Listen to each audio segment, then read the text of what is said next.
नमस्ते दोस्तों, स्वागत है आपका फिल्मी चक्कर में। वो पॉडकास्ट जहां बॉलीवुड के वो किस्से सुनाए जाते हैं जो ग्लैमर की चमक धमक के पीछे दब जाते हैं, जो किताबों में लिखे तो हैं लेकिन कभी ठीक से सुने नहीं गए।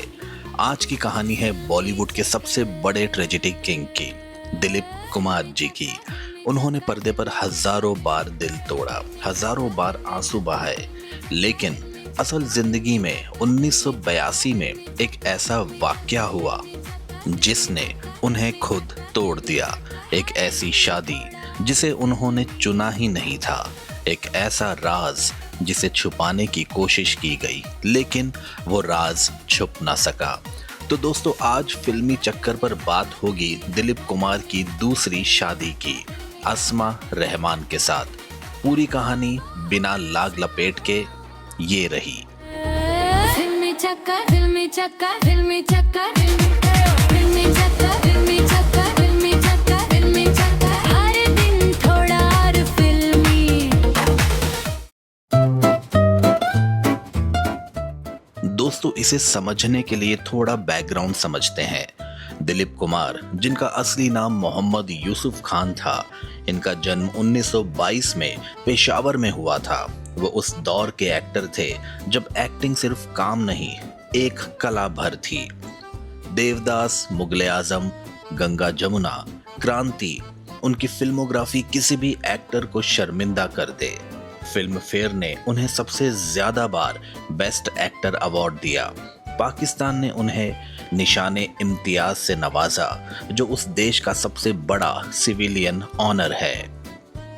और इन सब के साथ एक जिंदगी थी जो बेहद निजी थी, जिसमें प्यार था, दर्द था और कुछ ऐसे फैसले थे जो उनकी मर्जी से नहीं लिए गए थे। 1966 में दिलीप कुमार ने सायरा बानो से शादी की। सायरा उनसे 22 साल छोटी थी। जब सायरा बचपन में दिलीप साहब को पर्दे पर देखती थी तो उनके दिल में बस एक ख्वाब था कि एक दिन वो इन्हीं से शादी करेंगी, और वो ख्वाब सच हुआ। लेकिन शादी से पहले सायरा ने एक शर्त रखी, या यूं कहे एक वादा मांगा। उन्होंने कहा, मेरे रहते आप किसी और से शादी नहीं करेंगे। दिलीप साहब ने वो वादा किया था, पूरी शिद्दत के साथ। वो दोनों बॉलीवुड की सबसे आइकॉनिक जोड़ियों में से एक बन गए, ऑन स्क्रीन भी, ऑफ स्क्रीन भी। लेकिन 1982 में कुछ ऐसा हुआ जिसने इस खूबसूरत तस्वीर में एक गहरी दरार डाल दी। बात शुरू होती है हैदराबाद से। दिलीप साहब एक क्रिकेट मैच देखने गए हुए थे। वहां उनकी बहनें फौजिया और सईदा ने उनसे अपनी एक दोस्त को मिलवाया, जिसका नाम था अस्मा रहमान। अस्मा उस वक्त एक शादीशुदा महिला थी और 3 बच्चों की मां थी। करोड़ों लोगों की तरह वो भी दिलीप कुमार की फैन थी। दिलीप साहब की हमेशा से आदत थी भाई बहनों के दोस्तों से बड़ी गर्मजोशी से मिलना, तो वो अस्मा से भी खुले दिल से मिले, बिल्कुल सामान्य। लेकिन बाद में अपनी ऑटोबायोग्राफी में दिलीप साहब ने लिखा कि वो मुलाकात किसी इत्तेफाक की नहीं थी, वो पूरी प्लानिंग के साथ अरेंज की गई थी। हैदराबाद के बाद ये मुलाकातें बंद नहीं हुई। अस्मा रहमान अपने पति के साथ दिलीप साहब से कई जगहों पर अचानक मिलती रहीं, और ये मुलाकातें ज्यादातर तब होती थीं जब दिलीप साहब मुंबई से बाहर होते थे। मतलब किसी को उनका शेड्यूल पता होता था, ये कोई कोइंसिडेंस नहीं था। दिलीप साहब के शब्दों में हालात कुछ ऐसे बनाए गए, ये बहुत ही बड़ी बात है। एक आदमी जो इतना शालीन था, इतना माप कर बोलता था, उसने कहा कि हालात बनाए गए, यानी ये खुद से तय नहीं हुआ था। और इन बनाए गए हालातों का नतीजा निकला 1982 में। 1982 में दिलीप कुमार ने अस्मा रहमान से निकाह कर लिया। इस बात को छुपाने की पूरी कोशिश हुई, लेकिन ये राज ज्यादा देर तक राज नहीं रहा। खबर मीडिया में आग की तरह फैल गई, अखबारों की हेडलाइंस बन गई, पूरे बॉलीवुड में हलचल मच गई।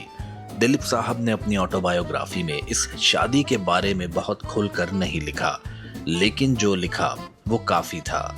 उन्होंने कहा कि इस शादी के पीछे धोखा था, लालच था, और उन्हें मजबूर किया गया था। वो एक ऐसे जाल में फंस गए थे जो बड़ी चतुराई से बुना गया था, बहुत पहले से, शायद उस पहली मुलाकात के साथ। जब ये खबर बाहर आई तो सायरा बानो को पता चला एक अखबार के जरिए। जरा सोचिए, जिस इंसान से आपने जिंदगी भर का वादा लिया हो, जिस पर आप आंख मूंद कर भरोसा करती हो, उसकी दूसरी शादी की खबर आपको एक अखबार से मिले। पहले सायरा को यकीन ही नहीं हुआ। उनकी मां नसीम बानो, जो खुद एक बड़ी एक्ट्रेस थी, उन्हें भी भरोसा नहीं हुआ, क्योंकि दिलीप साहब ने वादा किया था और वो वादा तोड़ने वाले इंसान नहीं लगते थे। लेकिन जब सच सामने आया, सायरा बानो का दिल टूट गया।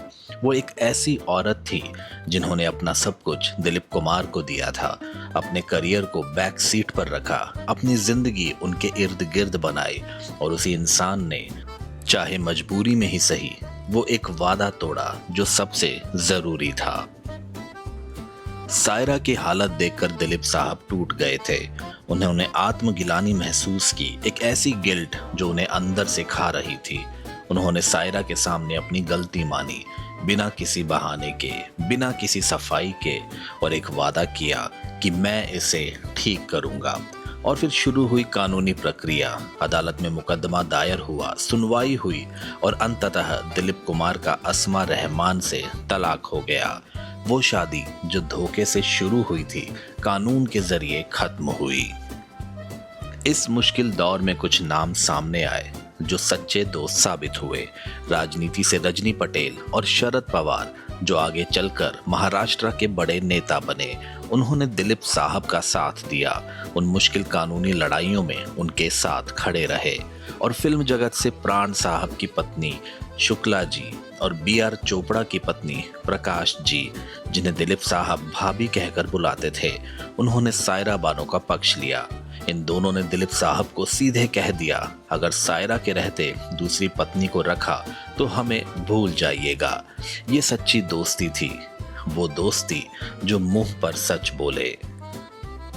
इस पूरी कहानी का सबसे बड़ा सोर्स है दिलीप कुमार की खुद की autobiography the substance and the shadow, जो 2014 में उदय तारा नायर के साथ को राइट की गई थी। इस किताब में दिलीप साहब ने बहुत कुछ खुलकर लिखा। अस्मा रहमान का जिक्र, धोखे का जिक्र, दोस्तों का जिक्र, और सायरा के लिए उनकी मोहब्बत का जिक्र। एक एक्टर जो अपनी पूरी जिंदगी अपनी प्राइवेसी बचाकर जिया, उसने खुद अपनी सबसे पेनफुल कहानी दुनिया के सामने रखी, और यही उनकी सच्चाई थी। दोस्तों, दिलीप कुमार और सायरा बानो की कहानी सिर्फ एक शादी की कहानी नहीं है, ये उस भरोसे की कहानी है जो एक बार टूटा लेकिन फिर जुड़ा इसलिए क्योंकि दोनों तरफ से नीयत साफ थी। दिलीप साहब ने माना और सायरा ने माफ कर दिया। ये दोनों जिंदगी के आखिरी दिन तक साथ रहे। 2021 में दिलीप कुमार ने इस दुनिया को अलविदा कहा और सायरा बानो उनके साथ थी। कुछ रिश्ते ऐसे होते हैं जो तूफान में भी टिके रहते हैं, और ये रिश्ता उनमें से एक था। अगर ये एपिसोड आपको अच्छा लगा तो लाइक करें, चैनल सब्सक्राइब करें और अपने दोस्तों के साथ शेयर करें। कमेंट में बताएं किस बॉलीवुड स्टार की अनटोल्ड स्टोरी आप सुनना चाहते हैं। तो मिलते हैं अगले फिल्मी चक्कर के एपिसोड में। तब तक जय हिंद।